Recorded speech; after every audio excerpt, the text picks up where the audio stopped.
Hey ladies and gentlemen, what is going on? It is your Man of Fire, Halfline, as per usual, back with another video. Except we have a discussion video once again with another YouTuber. A lot of you guys were talking about how you had a hard time watching the podcast previously because they were so long. I decided to go ahead and convert this new discussion we had into smaller discussion videos. So I now had the honor to talk to a guy named DevilNeverCry, another DMC YouTuber, which you guys should go ahead and check out whenever you get the chance. The link will be in the description box below.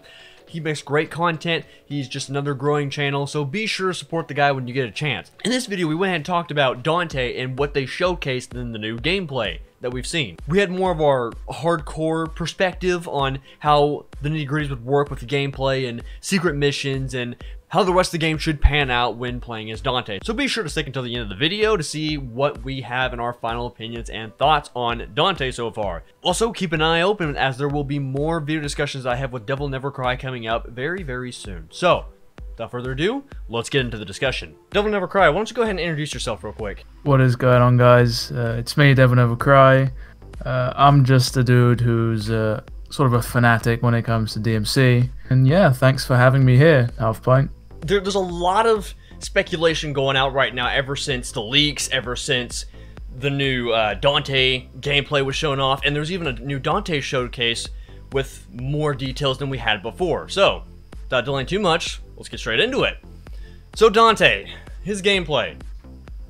I mean, there's a lot going on there. I mean, we finally see how his styles work, we see all of his different weapons, and just recently we saw there's also a secret mission, which I think is pretty cool. What are you thinking about Dante from a gameplay standpoint so far? Well, I'm fairly happy with what we've seen so far. I know a lot of the fans were sort of worried that Capcom would go down the whole accessibility route and sort of, I guess you could say, dumb down his gameplay, in air quotes there. But it seems to me that like it's sooner when the team have just gone like, you know what, let's just focus on what the fans want. And it looks like they've just built upon DMC4 Dante's gameplay. So it looks sweet. Yeah, that's honestly what I was thinking as well. I mean, he looks damn near identical to DevilNeverCry 4. I'm glad I'm not the only one that thought so. Even some of the weapons are very similar. I mean, as far as I can tell, I mean, he's got Rebellion, he's got the new Balrog gauntlets, which are basically Gilgamesh, but I've seen two different versions. I've seen like gauntlets, and you can tell he's using the gauntlets because he has these shoulder pads, but he can also use just the legs, and when he's using just the legs, he doesn't have those shoulder pads on him, which I'm sure in time we'll get more details about. Yeah, it's a rather interesting weapon. There was recently an interview that was put out where I believe Itsuno stated that at first he wanted there to be like separate weapons for like the gauntlets and greaves, but apparently they just meshed them into one. And I guess that's where we get the whole stance thing. Yeah, I thought I heard about that too, but I couldn't confirm or deny it, so I didn't want to bring it up. But yeah, I was pretty sure that was a thing. Thanks for bringing that up, by the way. But whenever I think of the gameplay at this point, I just think about the bike. We get the bike from the new boss we see in the gameplay. However, I think they went ahead and threw it into the gameplay so we can actually see how the bike functions, because we've already seen it in the promotion so much when showing Nero's trailer alone. At the end, they showed Dante, and he was messing around with the bike, and everyone's like, why is he on a bike? What's he doing? But, you know, now it makes more sense. So I'm guessing we're not going to get that bike for the first time till after that fight, but they wanted to go ahead and have us use it just for that gameplay show off. I mean, it makes sense, considering they did tease some, you know, Dante gameplay with the bike, which we saw in the reveal trailer and the Gamescom trailer. So I mean, I guess it would have been a little odd if all we saw was Dante just use Rebellion in the sort of the gameplay showcase we got. So I mean, it's pretty clear cut considering, you know, Devil May Cry is known for its replayability, and going through different missions with different weapons is something that a lot of people do. That's true. Devil May Cry might have died off a long time ago if it didn't have that replay value. That's really what keeps it alive. The fact that you can continuously go back in and there's all these different things you can do. Whether you're just trying to get better with your skills, trying to achieve a higher difficulty, or maybe you're just trying to get more currency. You can buy not only more items, but you can also get new skills, because you're not going to get all the skills in the first playthrough. Speaking of which, I'm going to try not to touch upon the microtransactions, but I have heard, however, that items are gone. I find that alone to be kind of interesting. What do you... Because, like, hardcore fans like us, we might not struggle as much with, you know, using items, but there are some people that really need those vital stars. What do you think about that so far, with those items being gone now? It's rather interesting, to be honest. It's something I didn't see coming, and I don't think a lot of people saw that coming, which is why everyone's kind of surprised.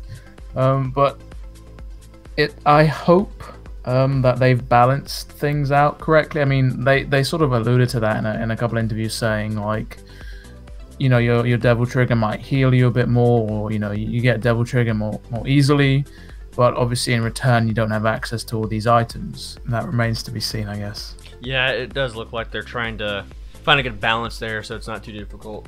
But I noticed that when he was attacking some of those enemies, maybe it was because he wasn't doing the combos to their best potential, or maybe he might have been on a higher difficulty and we didn't realize it, but it looked like a lot of those enemies had kind of large health pools. But did you notice that at all? Yeah, I kind of realized that they like, especially in comparison to some of the other gameplay we saw, they took quite a beating, which again could be, as you said, he may be playing on a higher difficulty, or maybe it's just like a more updated build of the game, where like obviously health pools and stuff have been modified to be more accurate. I didn't really notice until yesterday, and then once I did see it for the first time, it kind of hit me like a rock, like, hey, why is it so grindy to take care of these enemies? Now, granted, he was using that bike a lot, and, I mean, not only do you need to build up your combos in order to deal more damage usually, but he was, really trying to show off the combos, and maybe that's why it took so long to kill some of those enemies. So we might not have to worry about that until the game officially comes out, but was something I noticed. Yeah, I mean, you know, the DMC games aren't really known for having like grindy enemies, bar like DMC 3 on Dante Must Die mode. They're usually sort of like glass cannons. Like they'll hit like a tank, but they're built like a glass house. That's true. That's very true. Speaking of gameplay, how about that secret mission we got to see? That was yeah, that was fairly interesting. It's a welcome return, the secret missions. Especially like the whole sort of animation you get when you sort of first enter one. Yeah, I gotta agree with that. It was it's nice that you got to see like this little picture on the wall. It was kind of like a puzzle trying to figure out where the secret mission was. Like it tells you where to stand, and then you have to look specifically to activate it. But one thing I do like is the fact that now when you lose, it will instantly ask you if you want to retry, instead of booting you back through a loading screen to the original area and then having to retry from there. It's just all about that convenience. Yeah, it was sort of like a quality of life change. It's great. I mean, I'm just happy they didn't, you know, pull a DMC 1 where you had to like restart the entire mission, because once you lose, that's it. Very true. Guys, thank you very much for watching once again. It has been an absolute honor being able to talk to another community member of the DevilNeverCry community, and hopefully we can continue to bring them together. This was another podcast or discussion little session that we had with DevilNeverCry. Hopefully we can have him back on the show at some given time in the future. Maybe even talking with more people in the podcast. Be sure to go check out his channel one more time. You can find his link to his channel in the description box below. There should also be an eye icon in the top right hand corner that you can pick as well. Thank you all very much for watching. I'll see you guys next time. Thanks for having me.